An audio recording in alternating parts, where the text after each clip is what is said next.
दिल्ली के अंदर बीजेपी की सरकार क्या बनी, हर किसी के सुर बदलते दिखाई दे रहे हैं। इसी में एक नाम आता है मौलाना साजिद रशीदी, जो कुछ सालों पहले बीजेपी के कट्टर विरोधी माने जाते थे। लेकिन अब एक उनका वीडियो सोशल मीडिया पर वायरल हो रहा है और आप ये वीडियो देखिए। ये मौलाना साजिद रशीदी है, जरा जूम करके दिखाइए। और इसमें लिखा हुआ है कि मौलाना रशीदी ने क्यों दिया बीजेपी को वोट, या फिर कई जगह पर यह भी लिखा हुआ है कि इस बार मौलाना साजिद रशीदी ने बीजेपी को वोट दिया। आखिर ये कारण क्या है? कट्टर विरोधी कहे जाने वाले इस्लामिक स्कॉलर, जो इस्लाम से जुड़े कई मुद्दों पर बीजेपी का विरोध करते थे, राम मंदिर पर भी उन्होंने अपनी बात रखी, ज्ञानवापी के मुद्दे पर भी वो अपनी बात रखते हैं, संबल के मुद्दे पर भी वो अपनी बात रखते हैं, और टीवी डिबेट्स हो या फिर सोशल मीडिया हो, उस चेहरे को आप लगातार देख। लेकिन ये सुर बदलने का जो कारण है वो क्या है? क्या ये सुर पहले से बदले हैं?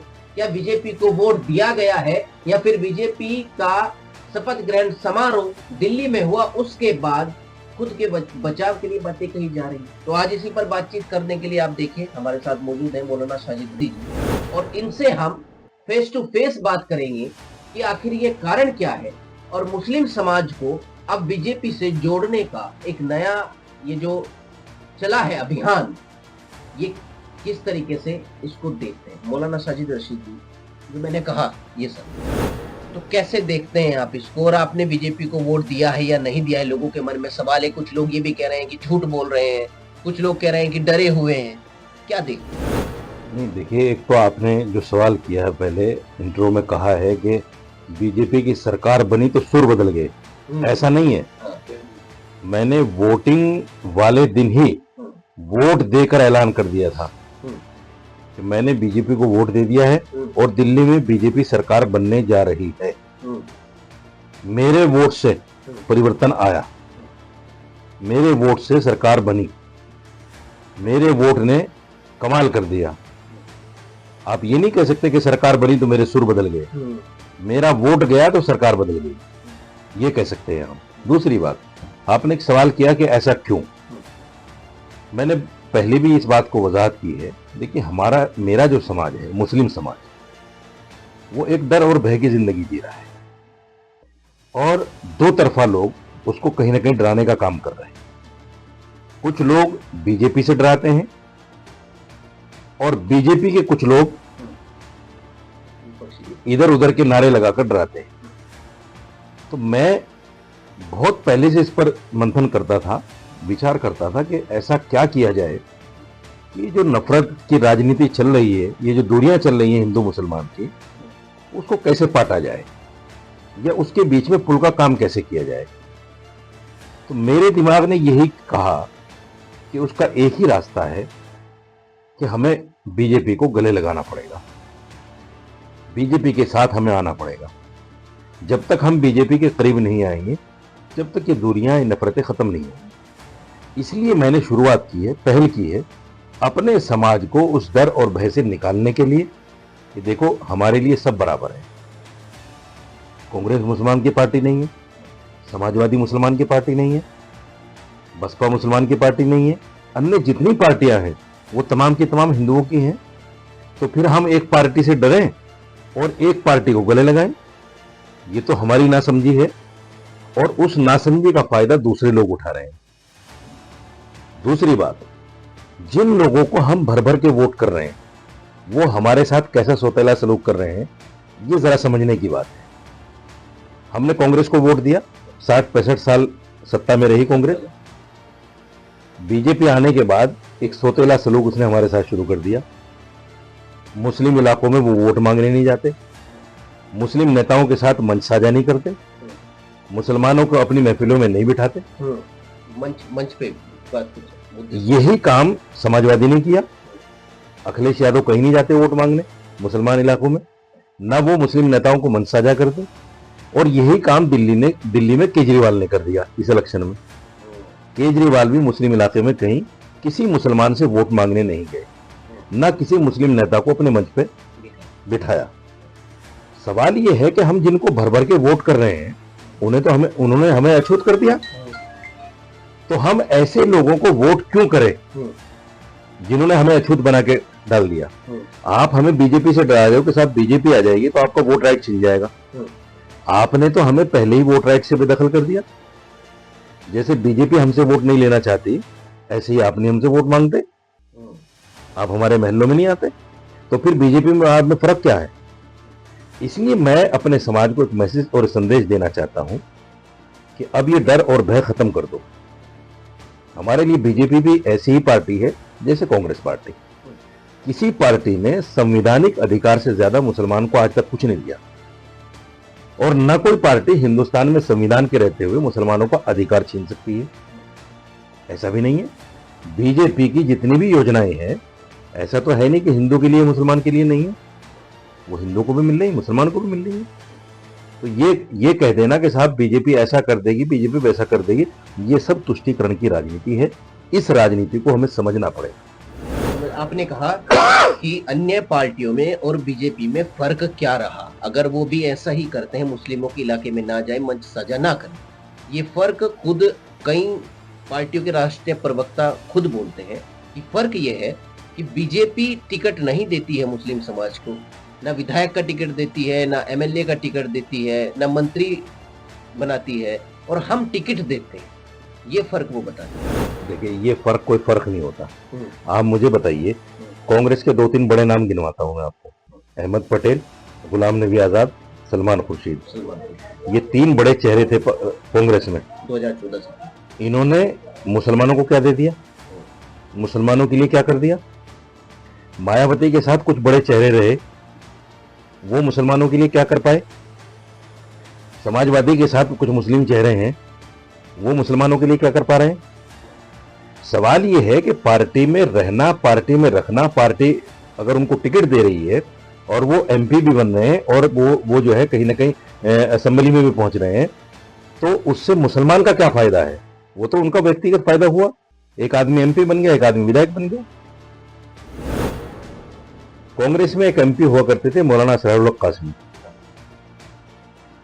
उनको कांग्रेस ने कभी भी पार्लियामेंट में मुस्लिम मुद्दों पर बोलने की अनुमति नहीं दी। ये उन्होंने खुद मुझसे एक मुलाकात में कहा। आपसे उन्होंने कहा कि मौलाना, मुझे मना किया जाता है, क्योंकि उनकी जो छवि थी, एलआईओ ने जो उनके लिए रिपोर्ट दी थी पार्टी को, वो ये थी कि वो कट्टर मुस्लिम है, और वो अगर पार्लियामेंट में भी बोलेंगे तो बिल्कुल कट्टरता के साथ बोलेंगे। तो कांग्रेस नहीं चाहती थी कि वो इस तरह की बात पार्लियामेंट में करें, इसलिए उनको बोलने नहीं दिया जाता था। और अगर बोलने दिया जाता था तो उनको एक लाइन लिख कर दी जाती थी कि आपको सिर्फ ये कहना है, इस पर बोलना है, इसके अलावा नहीं बोलना है। तो आप मुझे बताइए, आपने एक आदमी को एमपी बना दिया और उसकी अभिव्यक्ति की आज़ादी छीन ली। वो जो अपने कौम के लिए, अपने समाज के लिए कुछ करना चाहता था, आपने उसके वो जज्बात छीन लिए। तो फिर आपने क्या दे दिया? भाई, बकरी ने दूध दिया, मैंगनियां डालकर दिया, तो क्या दिया? ये तो बड़ी समझदारी की बात है, और ये चीज हमें सोचना। इससे तो बेहतर वो पार्टी है जो ये कह रही है कि हम आपको टिकट नहीं देंगे। साफ कह रहे हैं। भाई, वो देखिए, दुश्मन 2 तरह के होते हैं, एक खुला हुआ दुश्मन, एक आस्तीन का सांप। आस्तीन का सांप ज्यादा खतरनाक है खुले हुए दुश्मन। विपक्षी पार्टी के बारे में बात कर रहे हैं। यकीनी तौर पर कांग्रेस ने आजादी से लेकर अब तक हमारे साथ में जो कुछ किया, इतिहास उसका गवाह है। नौकरियों में हम खत्म हो गए, पार्लियामेंट, विधानसभा में हम खत्म हो गए, हमारी कोई गिनती नहीं है। दूसरी बात, उसके ऊपर सोने पे सुहागा ये कर दिया कि एक सच्चर कमेटी की रिपोर्ट आई और उसमें सच्चर कमीशन ने ये कह दिया कि मुसलमान तो दलित से बदतर जिंदगी जी रहा है। आप मुझे एक मुसलमान का नाम बताइए जो दलित से बदतर जिंदगी जी रहा हो।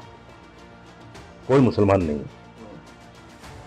आजादी के बाद के जो हालात थे वो थे इस तरह के। उस वक्त लोगों के पास पैसा नहीं था, काम नहीं था, कारोबार नहीं था। मैं मानता हूं कि उस वक्त थे ये हालात, लेकिन जब ये सच्चर कमेटी की रिपोर्ट आई और आज जितना खुशहाल मुसलमान है, मैं समझता हूं पहले नहीं था इतना। बीजेपी के उसमें आप बात कर रहे हैं, ये एक नेता हैं, आप सुनते हैं, असदुद्दीन ओवैसी, जहां एक तरफ वो लगे हुए हैं कि आप बीजेपी से हटिए, अखिलेश यादव से हटिए, कांग्रेस से हटिए और मेरे पास आइए।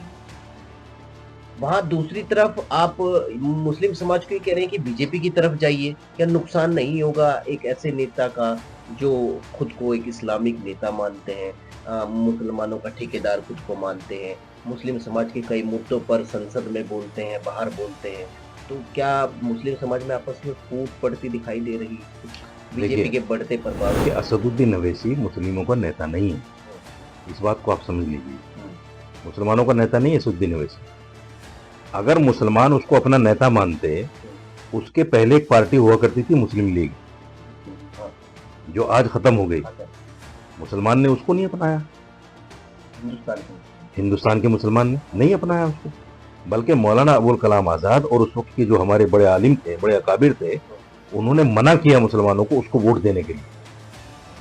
इसलिए कि मुस्लिम कोई भी पार्टी, देखिए एक तरफ 80% और एक तरफ 20%, अगर हम 100 के 100% असदुद्दीन अवैसी को वोट दे दें तो क्या प्राइम मिनिस्टर बन जाएगा?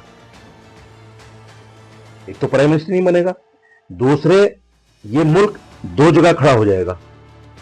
जैसे हिंदुस्तान पाकिस्तान है, वैसे ही फिर एक धारणा बन जाएगी कि साहब मुसलमान एक तरफ, हिंदू एक तरफ, नफरत की दीवार और बढ़ेगी, लोगों पर जुल्म और बढ़ेंगे, मुसलमान के नाम पर, हिंदू के नाम पर। तो ये जो मुसलमानों के नाम पर यहाँ जो असदुद्दीन अवैसी सियासत कर रहे हैं, इसको मुसलमान कबूल नहीं करेगा और मुसलमान को कबूल करना भी नहीं चाहिए, क्योंकि उनकी पार्टी का नाम मजलिस इत्तिहाद बैनुल मुस्लिमीन है, यानी मुसलमानों को जोड़ने वाली पार्टी। तो हम उसको एक्सेप्ट कर ही नहीं सकते। अगर हमें करना होता मुस्लिम लीग को करते। तो ये एक बहुत बड़ा सवाल है कि मुस्लिमों ने हमेशा आजादी से लेकर अब तक हिंदू को ही नेता माना, और हम हिंदू को ही नेता मानकर अपने समाज को, अपनी कौम को कुछ दे सकते हैं। अगर हम अपने आप को नेता बनाकर कुछ देना चाहें समाज को, तो हम नहीं दे सकते, क्योंकि हमारे पास वो पावर ही नहीं आएगी, हमारे पास वो ताकत ही नहीं आएगी। हाँ, एक कॉमन पार्टी बने जिसका नाम कॉमन हो, उसमें हिंदू मुसलमान सब हो, और उसको कहीं पावर मिले, रीजनल पार्टी, और फिर हम समझौता करें दूसरी पार्टी से, तो एक बात समझ में आती है। असदुद्दीन अवैसी का तो कोई मतलब ही नहीं। जब मुस्लिम समाज से जुड़े कई मुद्दों का नाम सामने आता है, वो राम मंदिर की बात थी, कभी ज्ञानवापी मस्जिद की बात हो, या फिर अभी तो ज्ञानवापी मंदिर भी कहने लगे हैं, उसकी बात हो, संभल की बात हो, या कई मुद्दे मुस्लिम समाज के भारत में ऐसे हैं जिसमें मुस्लिम समाज आपकी तरफ रुख करता है। आप उस पर क्या बयान देंगे, उस पर वो मुस्लिम समाज चलता है। अब उन मुद्दों का क्या हो? देखिए, क्योंकि भाजपा उन मुद्दों को उठाती है, और आप कह रहे हैं कि विकास अगर मुस्लिमों का करना है तो भाजपा के साथ जुड़ना होगा, तो उन मुद्दों का अब क्या होगा? मथुरा का भी मुद्दा है। नंबर 1, मैंने ये वजाहत पहले भी कर दी और मैं आपके चैनल पे भी करना चाहता हूँ। मैंने बीजेपी को वोट दिया है और मैं मुसलमानों को करीब लाने की बात कर रहा हूँ, लेकिन मैंने बीजेपी की सदस्यता ग्रहण नहीं की है ये सवाल मैं पूछने वाला था। कि मुझे उसकी लाइन लेनी है। आप समझ लीजिए, अगर मेरे समाज के खिलाफ या मेरे मजहब के खिलाफ कोई भी मुद्दा होगा, इसी तो उस पर मैं मुखर होकर बोलूंगा, बोलता था, बोलता हूं और बोलता रहूंगा। ऐसा नहीं है कि मैं बीजेपी के हाथों बिक गया हूं, ऐसा कुछ भी नहीं है। मैं तो मेरी एक सोच है, उस सोच को मैं बढ़ाना चाहता हूं। अगर बीजेपी भी इसको एक्सेप्ट करेगी, दूसरी बात यह है, अगर हम बीजेपी को वोट देंगे तो उसकी आंखों में आंख डालकर यह कह सकते हैं कि हमने आपको वोट दिया है, आप हमारे अधिकारों को हनन नहीं कर सकते। आंखों में आंख डालकर आज हम उनसे नहीं कह सकते। हम इसलिए नहीं कह सकते क्योंकि हमने वोट नहीं दिया। और कोई भी नेता, छोटा हो या बड़ा, आप देखते होंगे गांव देहात में भी, अगर कोई वोट नहीं देता उसको और फिर काम ले के लिए चला जाए कि साहब मेरा ये काम, तो क्या कहता है वो छूटते ही, तूने मुझे वोट तो दिया नहीं, मैं क्यों करूं तेरा काम, मैं क्यों करूं तेरा काम। लेकिन इसी बीच आपको टोकता हूँ, बीजेपी ये भी तो कहती है हमें वोट चाहिए ही नहीं है, आप दे भी रहे हैं, हमें तो मुस्लिमों का वोट चाहिए ही नहीं है। अब कह रही है ना, जब देना शुरू कर देंगे मुसलमान, तो वो कैसे मना कर देंगे कि दिया नहीं है। आज भी बीजेपी के प्रवक्ता कई चैनलों पर सुनते होंगे आपको कहते हुए कि नहीं मुसलमान हमें वोट देता है, सुना होगा आपने। और ये बात बढ़ती जा रही है। पहले 1-2% था, फिर 2-4% हुआ। दिल्ली में 10 से 11% मुसलमानों ने वोट दिया हमारी अपील पर 10 से 11% वोट दिया। तो 10 से 11% वोट कम समझते हैं आप बीजेपी को? और ये बढ़ेगा। जब बढ़ेगा तो जैसे हम मुखर होकर कह रहे हैं कि हमने आपको वोट दिया है, आप हमें नजरअंदाज नहीं कर सकते, अधिकारों का हनन नहीं कर सकते, तो कल 10 लोग खड़े होंगे इस बात को कहने के लिए, फिर 50 होंगे, फिर 100 होंगे, फिर 1000 होंगे। जैसे हम कांग्रेस के लिए सड़कों पर आते थे, तो हम क्या बीजेपी के लिए फिर सड़कों पर नहीं आ सकेंगे? भाई हमने वोट दिया आपको, आप कैसे कर सकते हैं ये काम?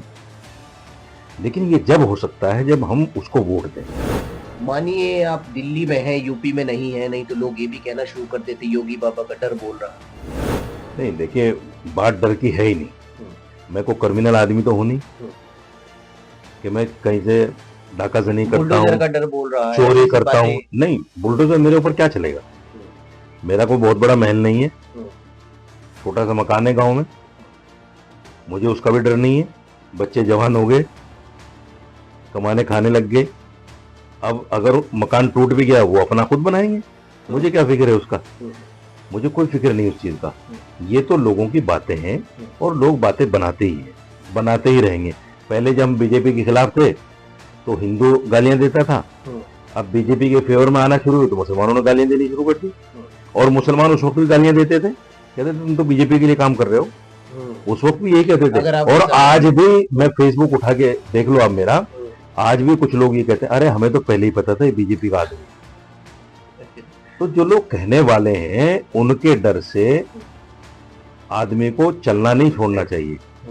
अपने अपने जो जज्बात हैं, आदमी को जो अपने समाज के लिए काम करना है वो काम नहीं छोड़ना चाहिए। तो अब बीजेपी को ही आप वोट देंगे या फिर जैसे लोकसभा चुनाव आते हैं, अब बीजेपी को ही आप वोट देंगे या फिर जैसे लोकसभा चुनाव आते हैं?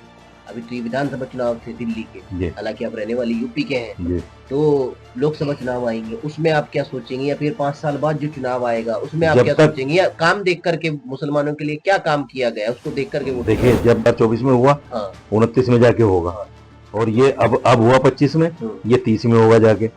जब तक एमपी का चुनाव आएगा आप देखना, ये 10 से 12% जो वोट हुआ है ना, ये आपको 15 से 16% पे पहुंचाव मिलेगा। चलिए, तो आपका पर्सनल था, मैं आखिरी सवाल आपसे करूंगा। मुस्लिम समाज का असली कारण इतनी तादाद में बीजेपी पर जाने का क्या है, जहां पर ऐसे ऐसे नेता बीजेपी में देखे जाते हैं जो कई तरीके की गलत बयानबाजी भी मुस्लिम समाज के खिलाफ करते रहते? ये बयानबाजी जब तक है जब तक मुसलमान बीजेपी में घुस नहीं जाता। जिस दिन मुसलमान बीजेपी में घुस गया, वो जो नफरती चिंटू है ना, वो खुद ही छोड़ के भाग जाएंगे। आप देख लेना, वो कहेंगे भाई ये तो कांग्रेस बन गई, ये भी यहाँ भी मुसलमान आ गया। तो ये दूरियां जब तक हैं जब तक हम दूर हैं। जिस दिन हम नजदीक आ गए वो दूरियां खत्म हो जाएंगी। और वही लोग जो नफरती भाषा बोलते हैं, आप देखना, मैं जो लोग मेरे मुखालिफ थे और मुझे बैठकर बोलते थे 10 बातें, आज वो मुझसे प्यार से बातें करते हैं और बड़े एहतराम की नजर से देखते हैं। तो जब मुसलमान करीब आएगा फिर ये नफरतें खत्म होंगी। ये थे वो मौलाना साजिद रशीदी जो लगातार सोशल मीडिया पर वायरल हो रहे हैं। ये बात सामने आ रही है कि मैंने बीजेपी को वोट दिया, और ये सारी बातें इन्होंने बताई। आखिर कारण क्या था और इस समय मुस्लिम समाज की कोई तादाद में बीजेपी को वोट दे रहा है? देखने वाली बात होगी कि बीजेपी मुस्लिम समाज के लिए आगे भी कितना काम करती है। फिलहाल इस वीडियो में